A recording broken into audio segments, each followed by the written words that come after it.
मित्रांनो, ठरलं तर मगच्या आजच्या भागात आपण बघणार आहोत. अर्जुनने साक्षीला कठड्यामध्ये उभा केलेला असताना प्रश्न विचारत असतो की पार्टीबद्दल काय झालं, कसं झालं वगैरे. पण साक्षी काही खरं बोलायला तयार नसते. तेव्हा अर्जुन म्हणतो, मी सांगतो खरं.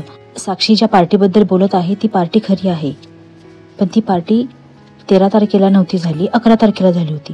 तेव्हा साक्षी हे काहीही मान्य करायला तयार नसते की ती स्वतःच जजसाहेबांना म्हणते की जजसाहेब हे सगळं खोटं आहे, अर्जुन सुभेदार खोटं बोलत आहेत.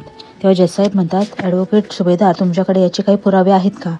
तेव्हा अर्जुन साक्षीचे लोकेशन रिपोर्ट, साक्षीचे त्याच्या मित्राबरोबर झालेले मेसेजेसची हिस्ट्री, पार्टीच्या बिलाची रिसीट, हॉटेलच्या मॅनेजरला साक्ष द्यायला सांगतो.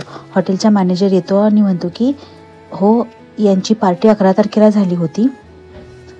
तेव्हा अर्जुन म्हणतो की तुम्ही एवढं ठामपणे कसं सांगू शकता की ती तारीख 11 तारीखच होती म्हणून. तेव्हा तो मॅनेजर म्हणतो की त्या पार्टीमध्ये या मॅडमच्या मित्राने आमच्या वेटरवर हल्ला केला होता आणि त्याच्या डोक्यामध्ये बॉटल फोडली होती, त्यामुळे आम्हाला ती तारीख सगळ्यांना लक्षात आहे. अशा पद्धतीने अर्जुनने हे सिद्ध केलं की पार्टी 13 जानेवारीला नाही, 11 जानेवारी 2023ला झाली होती.